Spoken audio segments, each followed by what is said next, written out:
Alleluia, alleluia, alleluia.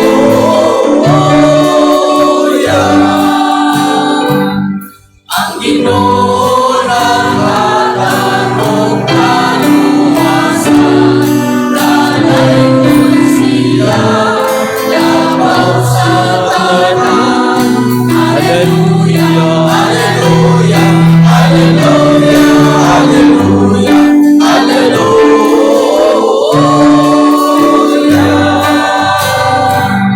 Sa kanunay bagay kung ang hari ng Diyos, maahadong anak o Espiritu. Alleluia, alleluia, alleluia, alleluia, alleluia.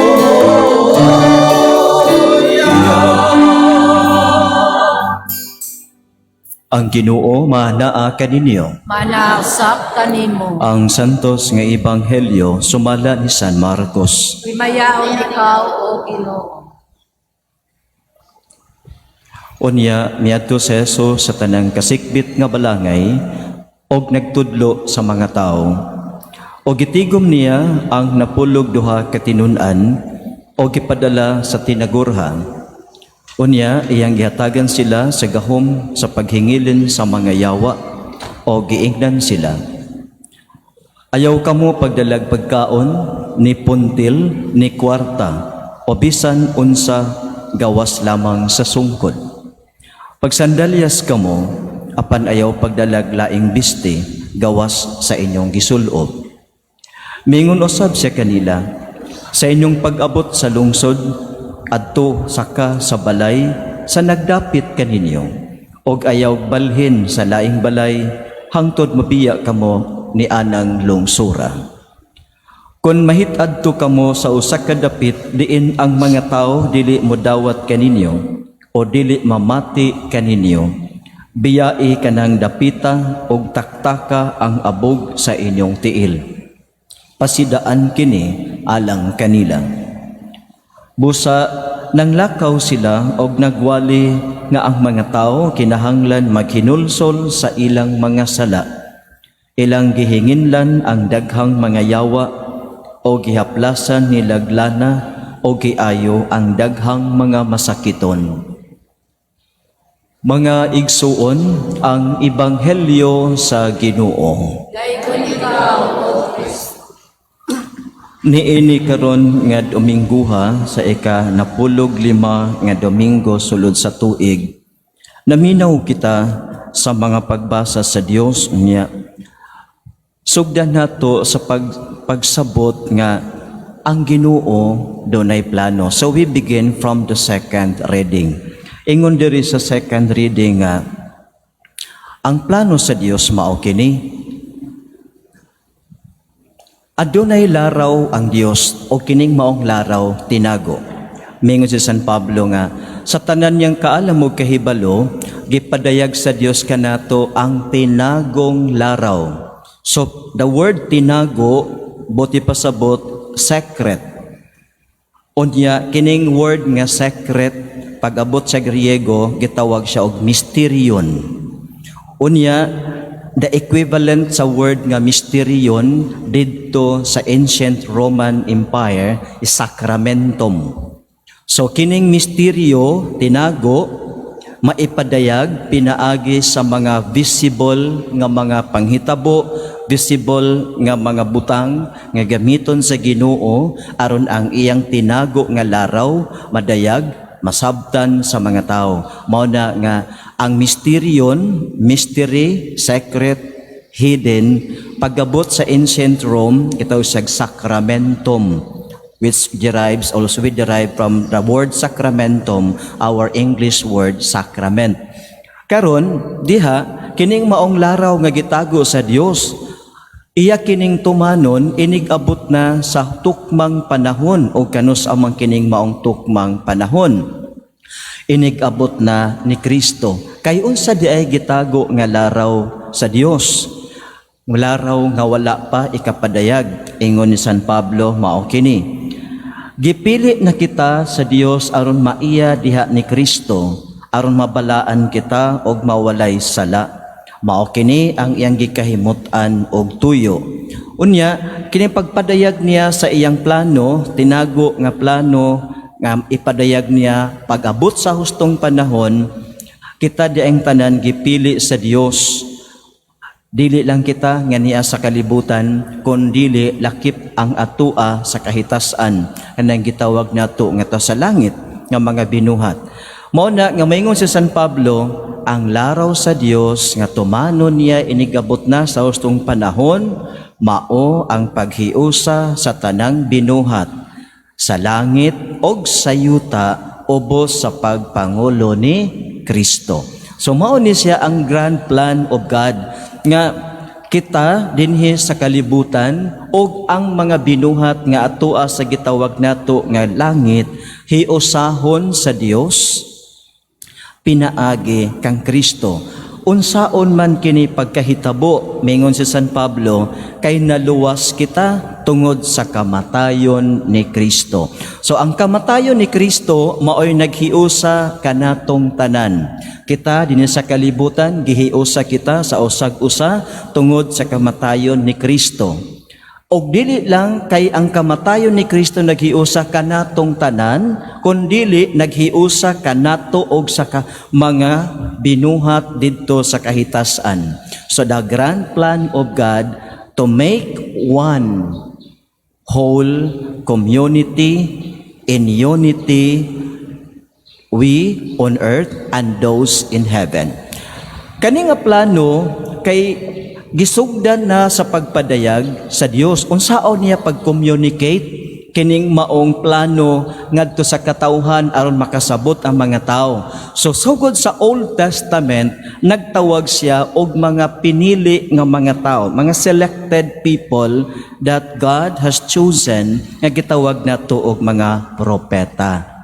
So the prophet, kining prophets, mao ni sila ang gitawag nato nga spokesperson of God. Nga atong tan-awon gikan sa Hebreo nga pinulungan, nabe. Ang nabe bot ipasabot nga ang tao nga gitawag sa Ginoo. So the person who is called. Ang equivalent word niya sa Griego gitawag nila og prophetes. Ang prophetes ang bot gipasabot ang iyang trabaho. So kung atuta sa Hebreo, nabe, ang iyang botipas mga nabi, kini siya, ang tao, gitawag. O sa mayang buhaton, Griego nga pulong, prophetes, botipasabot, tigpamaba sa Dios. So ang tao, gitawag, aron mahimong tigpamaba sa Dios, mao na gitawag og propeta. Sa unang pagbasa, si Propeta Amos, gikan sa Southern Kingdom, nagprophesy sa Northern Kingdom. So saan na po ni nganong tuwa sa Duspikas. Makadumdum ta sa history of Israel, sa pagsulod nila ngadto sa kanang yutang saad sa Canaan, they entered as tribal communities. But later on, nangayo sila og hari. Remember, from the book of Samuel, mingon na mga Israelita ngadto kang Samuel nga pangayo sa Ginoo nga tagaan ta og hari aron kita mahiusa. So God has chosen the first king of the United Kingdom. That king is King Saul. Then later on King David, then later on King Solomon of the United Kingdom. After the death of King Solomon, the one kingdom was divided into two. The northern and the southern kingdom. The southern kingdom centers Jerusalem. The northern kingdom centers Samaria. So karon, si Amos, kining propeta sa primerong pagbasa, taga southern kingdom siya, taga Huda. Ang southern kingdom gitawag nga Huda. Busa miingon si Amasiya sa iya, "Oy, propeta, balik ngadto sa imong lugar. Balik ngadto sa dapit din ikaw nagagikan kay taga Huda man siya, taga Southern Kingdom. Apan gipadala siya sa Ginoo aron mahimong tigpamaba ngadto sa Northern Kingdom, sa lain nga gingharian. Usa din nahitabo. Kung ato tan-awon, kining Southern Kingdom more on mga rocky, mga hili ni siya nga mga lugar. Ang dito sa Israel is more on fertile land. So, niadtong panahon ni Propeta Amos, mao kadto ang gitawag to no, the height of economic progress. Boom ang ekonomiya sa Northern Kingdom. Kay dito daghan ang ani, daghan ang abot sa mga sa umahan o sa mga livestocks nila, daghan ang ilang mga abot economically improved, economically progressive sila. Unya sa pagka-progressive nila, ang nahitabo kay sila nahimo nang nahikalimot unsa man ang kasabutan sa Ginoo, nakalimot sila unsa ang mga stipulations of the law of God. Unsay nahitabo? The greatest sin at the time ni Prophet Amos, the sin of injustice done to the poor.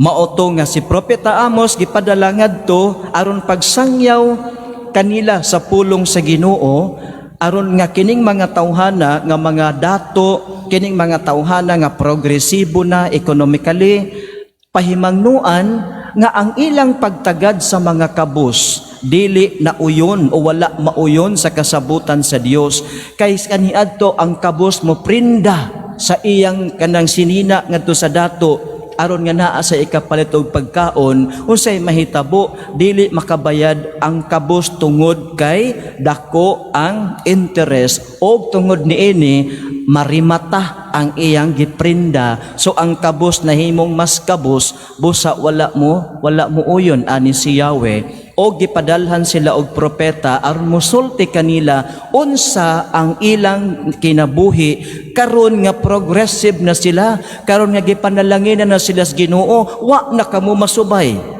sa balaang kasabutan nga magpuyo kamo nga ingon ani. You live in justice, now you practice injustice.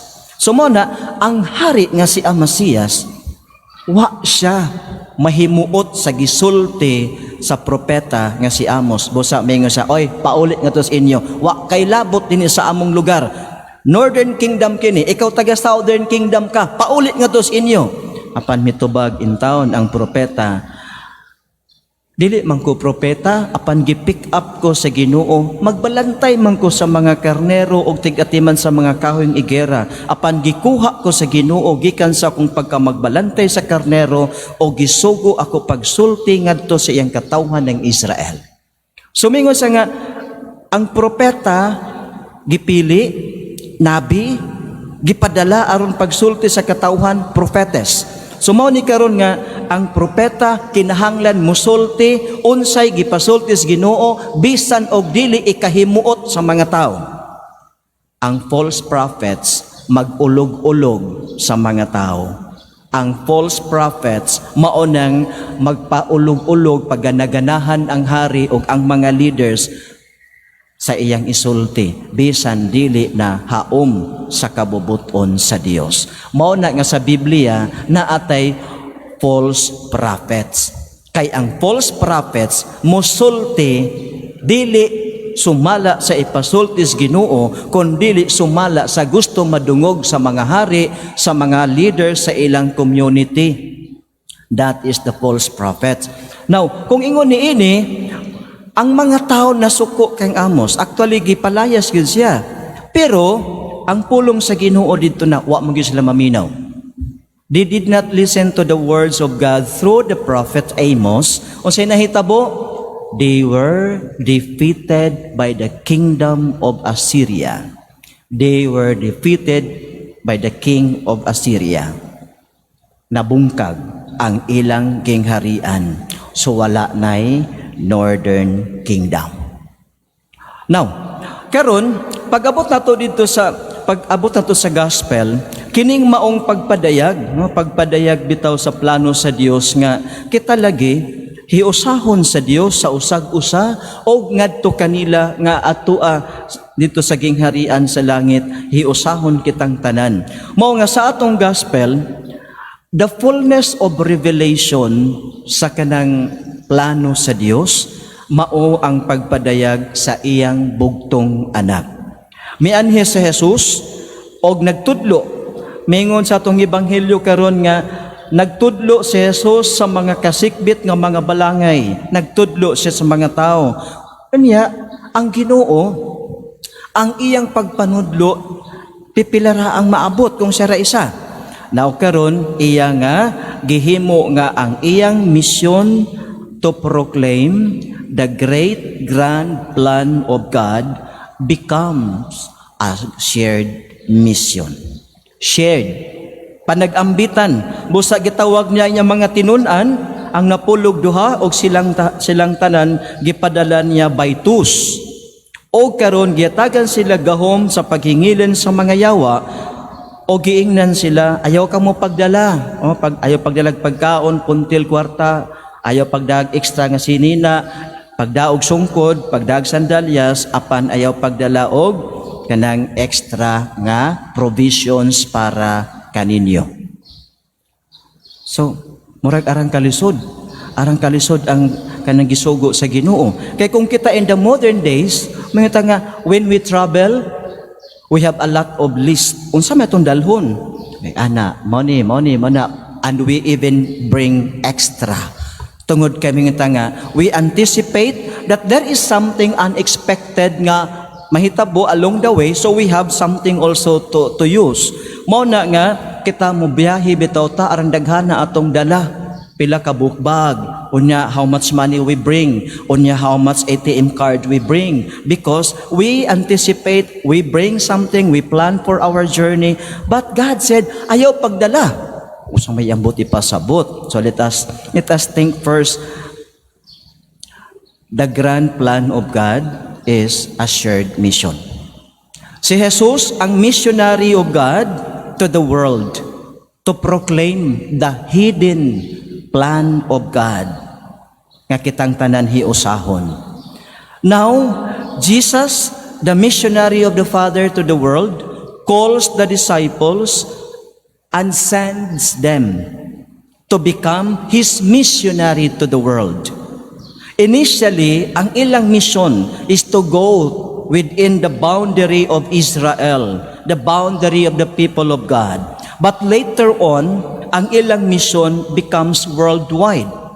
Mao na nga pag-abot sa Matthew chapter 28, verse 19, sa ingon sa Ginoo, lakaw kamo sa tibuok kalibutan, isangyaw ang maayong balita, og himua ang tanang mga tao nga akong mga tinunan. Mao na ilang mission karon. So from being limited in scope into a wider scope, and that wider scope covers the whole world. So karon kining mission nga ipadayag ang plano sa Ginoo kanatong tanan becomes a shared mission. Mission natong tanan, mission sa simbahan. Kay ang simbahan is a missionary of Jesus to the world to proclaim this good news. Og ang simbahan composed of lay people and the ordained ministers.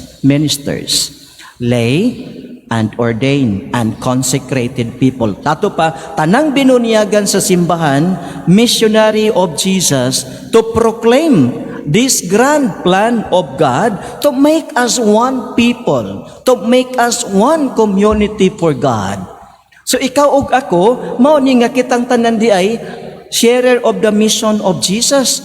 The mission of Jesus comes from the Father, empowered by the Holy Spirit, and Jesus came as missionary of the Father, and Jesus calls disciples as His missionary to the world, and Jesus finally established and instituted the church and sends the church to be missionary of Jesus to the world. And you and I belong to this church. You and I are missionaries of God to proclaim to all corners of the world the great grand plan of God, the plan of unity, the plan of holiness, that all of us may become holy. Mao ni giingon sa balaang kasulatan, sa second reading giklaro na siya.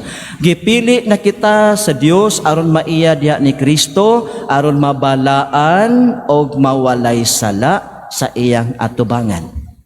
So kini mo natin i-proclaim, mabalaan kita, mawalay sala sa iyang atubangan. And then there are two ways in participating in the mission that Jesus has shared to us. Unsa man yung two ways? Ang una is gitawag na to nga mission with a limited scope. You can be a missionary to your own family. You can be a missionary to your own small communities, to religious organizations, for example, or sa inyong opisina. But you cannot be a missionary, maybe you cannot be a missionary to other countries because you have your own family. So, how can we participate in the mission of Jesus nga atong naambitan? Kita, in the limited scope, in our family. Let's talk in our family about God. Let's talk to our children about the Word of God. And this pandemic time, though in the beginning it becomes negative experience sa ato, pero at the latter part, mingunta nga, ang pandemic is giving us also the great opportunity that the family can be together, and that togetherness of the family is also a great opportunity to see each other, to talk with each other, and to proclaim Jesus in the family. And you, father and mother, children, you can be missionaries to your own family. But we need also missionaries to go abroad, to go to other places. Perhaps you from Opon, you cannot go to Surigao, you cannot go to Butuan, or you cannot go to Camotes, perhaps, to proclaim. But God has chosen people to go there. The priests, the sisters, the brothers, the seminarians, and other lay missionaries going there. So how can we become participants again? We can participate in the mission in the bigger context by giving them support, by praying for them, by encouraging them. Mo bitaw nga, pag ingon ni Jesus sa iyang mga tinunan, lakaw ka mo, isang yaw kini, ang maing balita, isang yaw dito. Ayaw pagdalaog kwarta, ayaw pagdalaog puntil, ayaw pagdalaog sinina, ayaw pagdalaog mga provisions nimo. Kay nga no di ay, first, mingon si Lord, when you proclaim, believed fully in God's providential care. Believe nga dili ta pabayaan sa ng Dios. Tuo nga dili ka pasagdan sa Dios. Unya pag-abot didto, dunay mga tao na. Dunay mga tao na nga giandam pud sa Dios to receive them. To receive them, to welcome them in their homes, and to provide what they need. Mabitaw na nga, how can we participate in the mission of Jesus? We cannot go there. We cannot go to the other countries. We cannot go there, all of us. But we can help those going there by our prayers, by our encouragements, and by our support materially. We can be participants of the mission abroad with the mission in the other parts of the country by giving them these three: prayers, encouragement, and material supports. Now, by doing this, we are actively participating in the mission that Jesus shared with us. Kung ingon yung mga kaigsuunan, atong tan-awon nga, ang iyang gisugo, mingon siya, ayaw ka mo pagdala ni ini. In the beginning, minto nga, grabe po ka, Lord. Una, kung gutom mi sa agianan, kanang gusto mi mo sakay, o kanang, Lord, sington mi, ang among sinin, manimaho kaming singot, daghan kay tag mga kita no nga rason why we need to bring. But God is telling us, I prepared the hearts of the people in the places where you go. I prepared them to welcome you and to provide you whatever you need. Mabitaw ngayon ng Ginoo, kung asa ka mong balaya, musaka. O pag-abot nyo dito, saka ka mo sa balay sa nagdapit kaninyo. Kining mga tawhana ngayong gipadala, perhaps wala sila kaila dito dapita. Mo nang usahay ka nagbation taog kabalaka kay watay kaila dito dapita. But God has been preparing the hearts of the people to welcome you there. Mo na nga, ang unang message niya sa mga tinunan, when you go there, trust in God. God, dili ka mo pasagdan. Same thing message, the same message for us. Salig kay dili kita pasagdan. Musinati ta og uncomfortable nga mga kasinatian. Musinati ta og kanang insecurities. Musinati ta ining gitaw to nga I'm uncomfortable kaayo, or Wala tayo sa comfort ang atong kinabuhi. But God says, trust. Di kita pababayaan. Hindi ka pababayaan ng Diyos. O napag-abot dito, mingon siya, there are two reactions of the people nga makadungog sa inyong proclamation.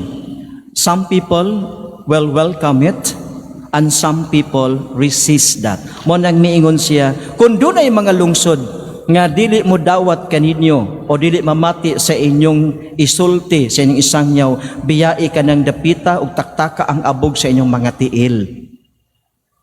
So iyan ang giingon ang mga tinun-an nga, when you go and proclaim the good news of the kingdom of God, do not expect that all people will readily welcome that, because there are resistance to the kingdom of God. There are resistance to the proclamation of unity and holiness. Kaya nga nung na may resistance, kana bitong maanad na taog usa ka buhat nga naanda nato pananglitan kining pagkahimabaon o pagkahinawayon naanad na taana. It's difficult to make a change unless we open up ourselves for the gospel. Mo na nga, the proclamation in the beginning encounters the so-called resistance. Sa mga tao, resistance. Kaya nga naman, naanad na ako. Manabitong mingon ang uban nga, tiguang na ko, I'm too old to change my attitude. Pero maingon man punta nga, hanggang buhay pa tayo, pwede pa tayong magbago. Diba? We do not close the doors of change, the doors of transformation, because we are old. No. Walay tiguang nga di makahimo sa pagbag-o basta abli sa iyang kaugalingon nga mobag-o. Ablihan ta sa grasyas Ginoo, dagamay mga tiguang nga nahimong buutan karon. Nga kaniya to sa mga batanon pa medyo maldituhon pero pagkatigong na buutan lagi. That's the power of the gospel transforming you. So we do not say nga tiguwang nako for a change. Tiguwag nako para magbag-o. Damor nga magbag-o ta kay tiguwang nata. Dili kay kung tiguwang nata dili ta magbag-o. Damor nga kung tiguwang nata magbag-o nata nganuman hapit na ta mga matay. Na magbantay ta ani. Hapit ta mamiya ning kalibutan na di ta magbag-on. Maabtan ta sa closing sa atong years on earth, patay ta. So mao na mga kaigsuonan nga ang Ginoo nato nagpasalig man kanato nga when we trust in Him, there is grace. When we do what He wants us to do, there is grace. And remember, the mission of Jesus has been shared with us. Ikaw ug ako, missionary of the Lord to this world. Remember that you are God's spokesperson to this world. Mabitaw mingon siya, hinginlan ang mga yawa. Unsa man ning mga yawa? Yawa sa pagdumot, yawa sa kalagot, yawa sa pagpanghilabot, yawa sa pagpang-lockdown, yawa sa kanang paggawa, pinatyanay sa dungog o sa kinabuhi sa tao, daghang yawa karon dinhi. Unya kay hapit na bayang election next year. Magsugod na pud tagtigom og mga bato kay magbinatuhay na pud ta ani. Dili bato nga kanang mga nay rocks and stones, magbinatuhay na pud tag unsay atong panglabay sa atong panulti ngadtos uban. Usa na sa yawa nga atong papahawaon sa atong baba o sa atong kasing-kasing og huna-huna.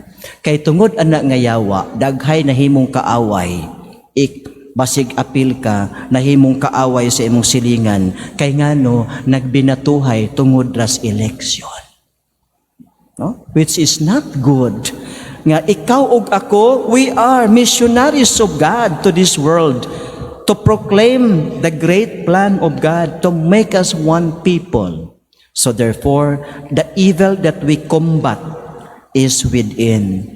The evil of hatred, the evil of putting others down, the evil of killing the reputations of others. These are the modern evils that we need to conquer. Manindog ang tanan,